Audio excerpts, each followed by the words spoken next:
नमस्कार, मैं पृथ्वी शर्मा और आप देख रहे हैं CTV7 न्यूज़ की खबरें। शुरू करते हैं राष्ट्रीय खबरों से। आज महामहिम राष्ट्रपति के हाथों पद्म भूषण पुरस्कार दिए गए। इसमें छत्तीसगढ़ के मदन चौहान को भी कला के क्षेत्र में ये पुरस्कार दिया गया है। हम आपको बता दें कि भारत के कई नामी गिरामी लोगों को ये पुरस्कार दिए गए और कुछ लोगों को मरणोपरांत ये पुरस्कार प्रदान किए गए।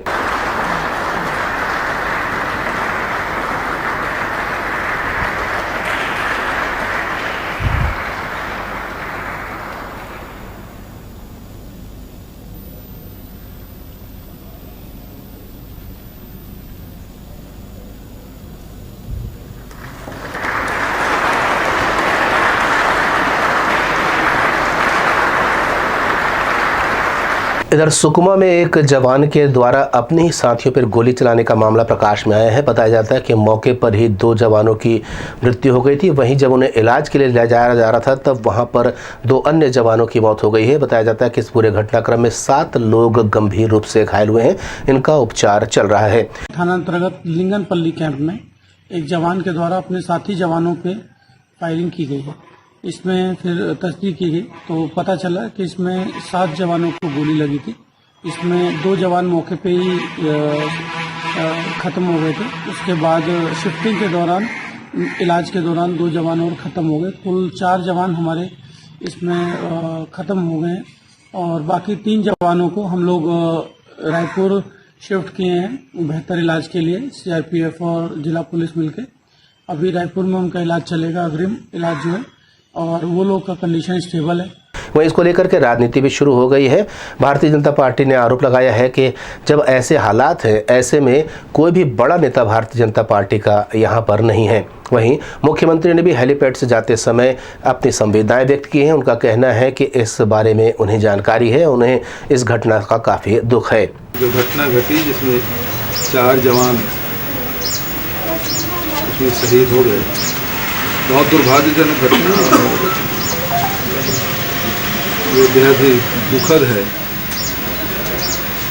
और CRPF कैंप में हुआ है। सारे CRPF के जवान थे। कारणों का पता लगाया जा रहा है कि किस कारण से स्थिति बनी और ये नहीं होना था जो हुआ। भूपेश जी, आपने बात पुनरावृत्ति ना हो इसके लिए भी एक निर्देश जारी किया है, लेकिन ये बार बार हो रही है और मनोचिकित्सकों का ये भी कहना है कि मानसिक अवसाद इसका एक बहुत बड़ा कारण है। सरकार इसमें कुछ संज्ञान में लेते हुए कुछ कार्य कर रही है। जहाँ तक कि मुझे जो जानकारी मिली है वो, क्योंकि उसका स्थानांतरण जम्मू कश्मीर हो चुका था, 13 तारीख को उसकी छुट्टी भी स्वीकृत हो गया था। अब किन परिस्थिति हुआ वो जांच के बाद ही पता चलेगा कि आखिर क्या परिस्थिति बनी कि उनको ब्रस्ट फायरिंग करना पड़ा और 4 लोगों की मृत्यु हुई और कुछ घायल हुए। झीरम घाटी की रिपोर्ट को राज्यपाल को सौंपे जाने के बाद से लेकर के अब राजनीतिक सरगर्मियां तेज होते जा रही हैं और आरोप प्रत्यारोप का दौर भी चल रहा है। भारतीय जनता पार्टी इस पर किसी किस्म का कोई राजनीतिक एंगल नहीं देख रही। वहीं कांग्रेस का कहना है कि जो भी रिपोर्ट है वो पहले पटल पर रखी जानी चाहिए और इसमें नियमों का पालन नहीं किया गया है। झीरम के घटना के बाद 25 मई 2013 घटना घटी जिसमें हमारे प्रथम पंक्ति के सारे नेता शहीद हो गए। नंद कुमार पटेल, विद्याचंद्र सिंह, महेंद्र शर्मा, उदय मुदलियार सहित जवान भी उसमें शहीद हुए। हमारे कार्यकर्ता भी उसमें शहीद हुआ, हताहत हुए। उसके बाद राज्य सरकार ने 28 मई 2013 को ही सिटिंग जज हाई कोर्ट के उसके अध्यक्षता में एक जांच आयोग का गठन किया और जांच के बिंदु भी तय किए गए और जिसमें नोटिफिकेशन हुआ कि 3 महीने के भीतर में उसको जांच रिपोर्ट देना है। और उस समय से लेकर अब तक के लगभग 20 बार समय में वृद्धि की गई। जून महीने में अभी 2021 को 2 जून में एक पत्र आया कि इन्हें अंतिम अवसर दिया गया और फिर सितंबर महीने में ये जवाब आया कि समय और बढ़ाया जाना चाहिए, जांच पूरी नहीं हुई है।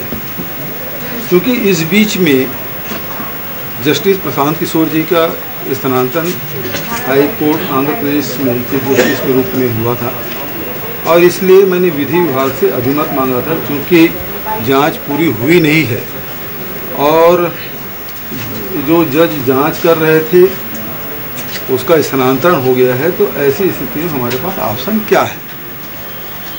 इसका अर्थ ये हुआ कि जांच पूरी नहीं हुई थी और चूँकि समय वृद्धि करने की मांग उधर से ही आयोग के सचिव के से ही आया था और क्योंकि स्थानांतरण हो गया था, ऐसी स्थिति में इसके ऑप्शन क्या है इसके बारे में मैंने विधि विभाग से अधिमत मांगा। इस बीच में समाचार पत्रों से जानकारी मिली कि राज्यपाल महोदया के पास ये रिपोर्ट सौंप दी गई। ये मीडिया के माध्यम से पता चला, हमें कोई राजभवन से इसकी जानकारी नहीं मिली है। बृजमोहन अग्रवाल का कहना है कि धान खरीदी को लेकर के प्रदेश सरकार हिला हवाला कर रही है और ऐसे प्रयास कर रही है जिससे कि धान खरीदी देर हो सके और कम से कम धान किसानों का सरकार खरीदे। इसको लेकर के उन्होंने मीडिया से चर्चा की। छत्तीसगढ़ के किसानों के साथ में लूट करना, भ्रष्टाचार करना, उनके पैसे में डकैती डालना, उनको परेशान करना, उनके धान खरीदी में व्यवधान उपस्थित करना, उनका कम से कम धान खरीदा जाए, ऐसे तरीके अपनाना, ये इस सरकार का सगल हो गया है। और ये सरकार ऐसा लगता है कि धान खरीदी नहीं कर रही है, जैसे किसानों के ऊपर में एहसान कर रही है। और इसके कारण पूरे छत्तीसगढ़ का किसान परेशान है, बदहाल है। 1 महीना लेट एक तो उनके धान की खरीदी की जा रही है। जो सोसाइटियों के कर्मचारी हैं वो हड़ताल पर जा रहे हैं। कितना मतलब ये सरकार में लगता है कि कोई माई बाप है ही नहीं। सहकारिता चुनाव का और उन्होंने प्रोग्राम घोषित कर दिया कि सहकारिता के चुनाव होंगे, तो सहकारिता में धान खरीदा जाएगा कि उसके चुनाव होंगे, उसका पूरा कार्यक्रम जारी कर दिया है। अभी 11/11 से सहकारी समितियों के चुनाव की घोषणा कर दी है, उसके प्रोग्राम की घोषणा कर दी है। और मुख्यमंत्री जी ने कहा कि चुनाव तक 2800 रुपये कर देंगे। तो क्या खाली चुनाव के लिए 2800 रुपये होगा? उन्होंने खुद ने स्वीकार किया है कि 264 रुपये केंद्र सरकार ने और सपोर्ट प्राइस को बढ़ाया है। 264 रुपये नहीं, पिछले 3 सालों में 390 रुपये बढ़ाया है। भारतीय जनता पार्टी की राष्ट्रीय कार्य समिति की बैठक संपन्न हुई। उसमें कई तरह के दिशा निर्देश प्रदेश के नेताओं को दिए गए हैं, साथ ही साथ कार्यकर्ताओं को भी बढ़ावा देने की बात कही गई है। शाम को इस मामले को लेकर के एक पत्रकार वार्ता ली गई। कोरोना संक्रमण के समय हमारे देश के यशस्वी प्रधानमंत्री आदरणीय नरेंद्र मोदी जी के नेतृत्व में जो देश ने स्वयं अपना वैक्सीन तैयार किया और सबसे तेज वैक्सीनेशन अभियान, जिसमें 100 करोड़ से ज़्यादा लोगों को वैक्सीनेशन किया गया और ये सब हमारे देश के यशस्वी प्रधानमंत्री नरेंद्र मोदी जी के नेतृत्व के कारण संभव हुआ। इसलिए पूरे कार्य समिति ने खड़े होकर करतल ध्वनि से उनका अभिवादन किया, उनका धन्यवाद किया। और भारतीय जनता पार्टी के जो पूर्व राष्ट्रीय अध्यक्ष आदरणीय श्री अमित शाह जी, राजनाथ जी, श्री नितिन गडकरी जी एक बड़ा महामाला पहनाकर हमारे देश के यशस्वी प्रधानमंत्री जी का सम्मान किया। शिक्षा बचाओ देश बचाओ इस अभियान की शुरुआत आज रायपुर प्रेस क्लब से हुई है। एनएसयूआई के प्रदेश अध्यक्ष ने इसकी शुरुआत की है, इसका पोस्टर विमोचन किया। उनका कहना है कि केंद्र सरकार ऐसी नीतियां बना रही है जिससे कि पूरी शिक्षा व्यवस्था ध्वस्त हो जाए, और वो भी कोविड काल में जब नई तरह की शिक्षा व्यवस्था लाई गई है, इससे नुकसान होना तय है। उन्होंने CTV7 से चर्चा की है और केंद्र सरकार पर कई तरह के आरोप लगाए। उनका कहना है कि केंद्र सरकार शिक्षा व्यवस्था को पूरी तरीके से ध्वस्त करना चाहती है। आज पूरे देश भर में एनएसयूआई द्वारा शिक्षा बचाओ देश बचाओ अभियान का शुभारंभ किया गया है। इस कार्यक्रम में लगातार हमारे द्वारा जो केंद्र सरकार द्वारा शिक्षा और सरकारी संस्थानों का निजीकरण किया जा रहा है, उसके विरोध में हम लोग इस अभियान को चलाने जा रहे हैं। इसकी लड़ाई सड़क से लेकर संसद तक एनएसयूआई लगातार लड़ाई लड़ेगी। और कितने स्कूलों में लगभग आप लोग जाएंगे जो छात्र? हम लोग लगातार सभी जिलों के लगभग महाविद्यालयों में और स्कूलों में जाकर वहाँ के छात्र छात्राओं को इस बात से अवगत कराएंगे कि केंद्र सरकार द्वारा जो लगातार निजीकरण को बढ़ावा दिया जा रहा है, नई शिक्षा नीति को लेकर जो उनकी मंशा है कि उद्योगपतियों को फ़ायदा पहुंचाने की, लगातार निजी विश्वविद्यालयों को खोलने की, उसको उजागर करने का काम एनएसयूआई करेगी। और किस तरह से आगे आंदोलन को और आगे बढ़ाएंगे, किस प्रकार से विरोध?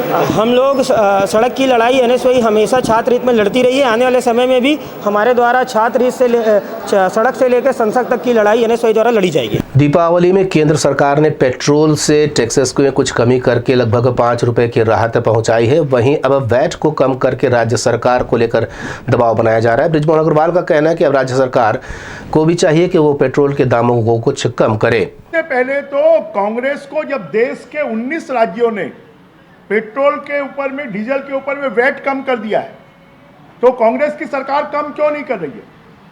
क्या छत्तीसगढ़ भारत से अलग है? ये सरकार और मुख्यमंत्री लोगों को गुमराह कर रहे हैं। जो केंद्र की सरकार एक्साइज ड्यूटी लेती है वो फिक्स है। 1 लीटर के ऊपर में अगर 25 रुपए है तो 25 रुपए ही रहेगा, वो कभी बढ़ता नहीं है, घटता नहीं है। परंतु वैट के माध्यम से जिस कांग्रेस की सरकार को, जब राज्य सरकार बनी थी कांग्रेस की, तब 1800 करोड़ रुपए मिलते थे, आज 4800 करोड़ रुपए मिल रहे हैं। तो जनता को लूटने का काम तो जब केंद्र की सरकार 5 और 10 रुपए एक्साइज में कम कर, क्योंकि वो देश की सरकार है, राज्य की सरकार नहीं है, तो राज्य की सरकार जहां की जनता ने बम्पर बहुमत देकर जिताया है, वहां की जनता को राहत देने का काम, ये तो खाली अपने टैक्स से, अपने 1 नंबर में भी और 2 नंबर में भी खाली इनका उगाही का काम चल रहा है, पैसा वसूली का काम चल रहा है। अगर 5 और 10 रुपए केंद्र की सरकार ने कम किया है तो राज्य की सरकार का तो दायित्व है कि वो 10 और 15 रुपए पेट्रोल और डीजल में अपने वैट को कम करे और छत्तीसगढ़ की जनता को राहत पहुंचाए। 7वें वेतनमान के सहित अन्य मांगों को लेकर के कर्मचारी संघ सहकारिता के जो हैं उन्होंने आज प्रदर्शन किया है। उनका कहना है कि प्रदेश सरकार उनकी मांगों को लेकर के अनसुना रवैया अपना रही है। उन्होंने ये भी कहा कि प्रदेश सरकार के सामने वो कई बार अपनी बातें रख चुके हैं, बावजूद इसके उनकी कोई भी मांग अभी तक पूरी नहीं हुई है। हमारा 5 सूत्री मांग है महोदय जी, और इस 5 सूत्री मांगों को लेकर हम लोग बहुत लंबे समय से लड़ाई लड़ रहे हैं, लेकिन शासन प्रशासन के द्वारा आज तक इस संबंध में किसी भी प्रकार का कोई विचार विमर्श नहीं किया गया। आज हमको मजबूरीवश फिर वही आंदोलन करना पड़ा। 2 महीना के पहले हम लोग जुलाई में और आंदोलन किए थे। उस समय शासन प्रशासन के द्वारा यही बोला गया कि 1 महीने में आप लोगों का मांग को पूर्ण कर देंगे, लेकिन आज तक कोई 5 सूत्री मांगों के संबंध में पूर्ण नहीं किया गया है। आज हमको शौक नहीं है कि आज हम अपने सहकारी समिति को छोड़ कर के यहाँ इस बूढ़ा तालाब के मैदान में आंदोलन में बैठे, लेकिन हमको विवश होकर आज मांग पूरा नहीं होने के कारण हमको पुनः बैठना पड़ा है।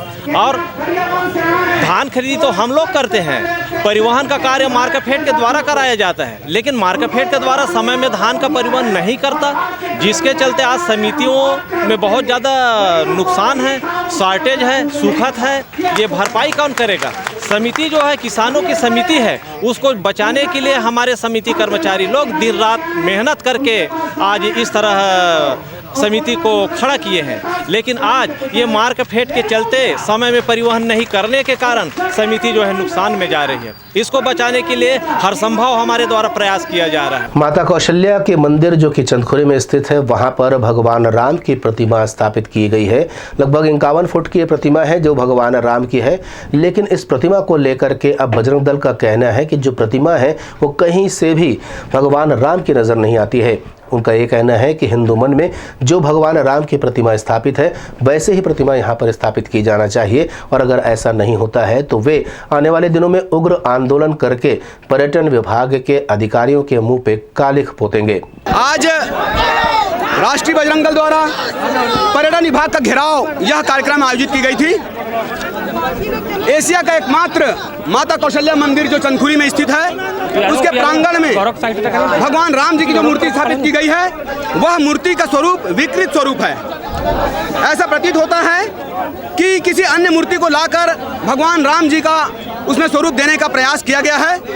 राष्ट्रीय बजरंग दल मांग करती है कि जो प्रभु राम की छवि हम जनमानस के दिलो दिमाग में है, वैसा मूर्ति स्थापित करे। यदि 15 दिन के भीतर राज्य सरकार और पर्यटन विभाग मिलकर वह मूर्ति नहीं बदलती तो राष्ट्रीय बजरंग दल आज तो प्रतीकात्मक आंदोलन कर रहा है, लेकिन पूरे प्रदेश में इस बात को लेकर, इस मामले को लेकर उग्र आंदोलन करेगा और जो भी जिम्मेदार अधिकारी इस मूर्ति को परचेस करने में या उसकी निविदा अप्रूवल करने में जिसकी जिम्मेदारी है, हम उसके कार्यालय में घुसकर कालिक पोतेंगे। ये हमारी चेतावनी है। CTV7 की खबरों में फिलहाल इतना ही। नए समाचारों के साथ आपसे फिर होगी मुलाकात। तब तक मुझे दे अनुमति। नमस्कार।